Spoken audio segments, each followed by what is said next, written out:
Lu kenal gak sama orang kayak Aldi? Umur 27 tahun, kerja, gaji 6,5 juta. Setiap bulan, aman. Tagihan kebayar, masih bisa nongkrong, masih bisa jajan. Aldi ngerasa hidupnya stabil banget. Sampai suatu hari, STNK motornya jatuh tempo.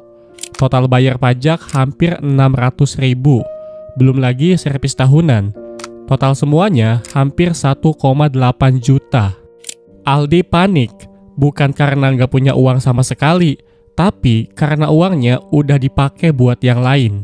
Dan akhirnya, dia pakai pay later. Padahal, pajak motor itu bukan kejadian mendadak. Itu kejadian tahunan. Dan inilah masalah paling umum di generasi kita. Kita kaget sama sesuatu yang sebenarnya bisa kita prediksi.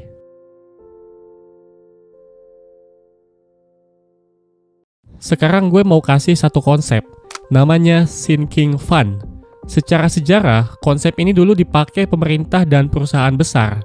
Mereka nyisihin uang sedikit demi sedikit buat bayar utang besar di masa depan, biar gak kaget waktu jatuh tempo.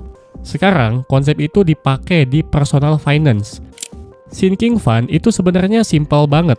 Lu nyisihin uang kecil secara rutin buat pengeluaran besar yang udah pasti akan datang.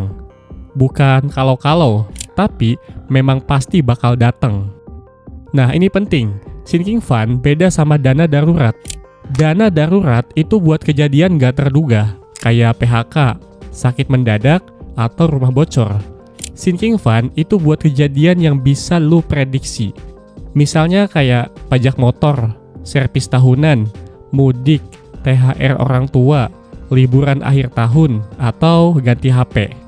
Kalau lu bayar pajak motor pakai dana darurat, itu bukan dana darurat.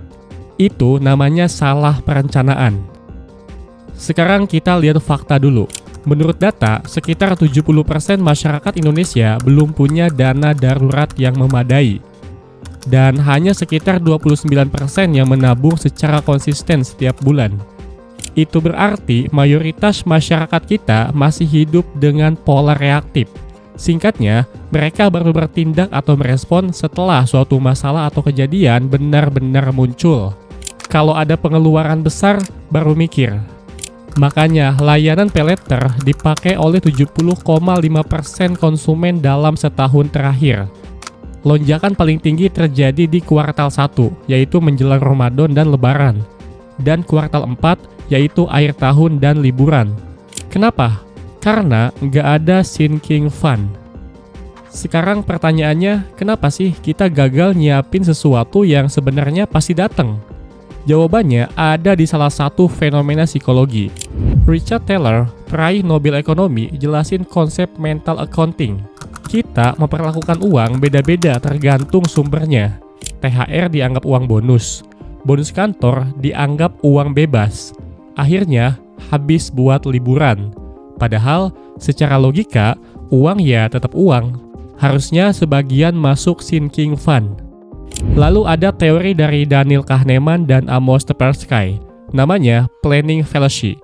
Kita selalu ngerasa tahun depan gue pasti lebih siap, tahun depan pasti bisa nabung. Padahal tahun sebelumnya juga bilang gitu, dan hasilnya sama. Kaget lagi kalau ada tagihan datang. Sekarang mari kita bikin ini jadi praktis, atau bisa langsung kita praktekin. Kita nggak bisa cuma ngerti doang, kita harus bisa praktekin. Langkah pertama, tulis semua pengeluaran tahunan lo. Contohnya gini, pajak motor plus servis 1,8 juta per tahun. Mudik plus THR orang tua 3-5 juta. Liburan akhir tahun 4-6 juta. Dan upgrade HP 2 tahun misalnya 6 jutaan. Sekarang jangan panik lihat angkanya, kita pecah. Ambil satu contoh, misalnya lu butuh 6 juta buat liburan 10 bulan lagi. Rumusnya simpel banget. Tadi kan targetnya 6 juta ya, dan waktunya sekitar 10 bulan lagi. Berarti 6 juta dibagi 10 sama dengan 600.000 per bulan. Selesai, sesimpel itu. Bukan sulap, gak ribet sama sekali, cuma pembagian dasar doang. Oke, kita ke contoh yang lain. Pajak motor plus servis total 1,8 juta setahun. Berarti 1,8 juta dibagi 12 sama dengan 150.000 per bulan. 150.000 harga 5 kali nongkrong. Dan itu bisa nyelamatin lu dari pay later. Sekarang mari kita lanjut ke tips-tips penting yang wajib lu terapin. Tips pertama, pisahkan rekening. Jangan simpan di rekening utama, tapi simpan di rekening khusus. Karena kalau digabung, lu akan ngerasa, wah saldo gue masih banyak nih. Padahal itu bukan uang lu sekarang. Itu uang buat masa yang akan datang. Kedua, lakuin otomatisasi. Begitu gaji masuk, langsung transfer ke rekening khusus tadi. Jangan nunggu sisa, karena sisa itu mitos. Ketiga, pisahkan kategori wajib dan keinginan. Pajak dan asuransi masuk kategori wajib. Liburan dan gadget masuk kategori pilihan. Yang wajib harus diutamain dulu. Oke, kita lanjut. Menurut Pritagozi, kesehatan keuangan itu bukan cuma soal angka, tapi soal ketenangan mental. Data dari Money and Mental Health Policy Institute nunjukin 80% orang yang punya masalah keuangan berisiko mengalami gangguan mental seperti stres dan kecemasan. Jadi, ini bukan cuma soal uang, ini juga soal kesehatan mental. Sinking fund itu bukan cuma tabungan, itu alat anti panik.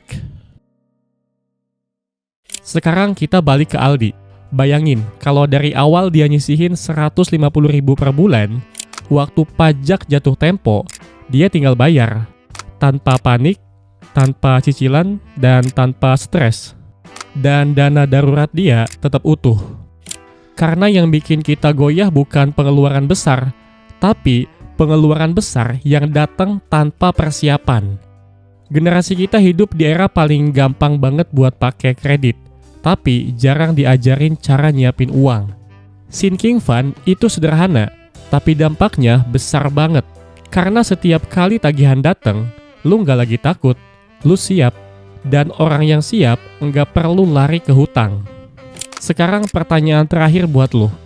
Bulan depan, lu ada pengeluaran apa yang pasti bakal datang? Kalau lu nggak bisa jawab sekarang, itu tandanya lu belum punya sistem yang baik. Dan mungkin lu lagi jadi Aldi versi berikutnya. Tinggal pilih, mau terus kaget setiap tagihan datang, atau mulai hari ini bikin satu rekening baru, sisihin duit lu di situ. Hasilnya, lu akan berhenti panik selamanya.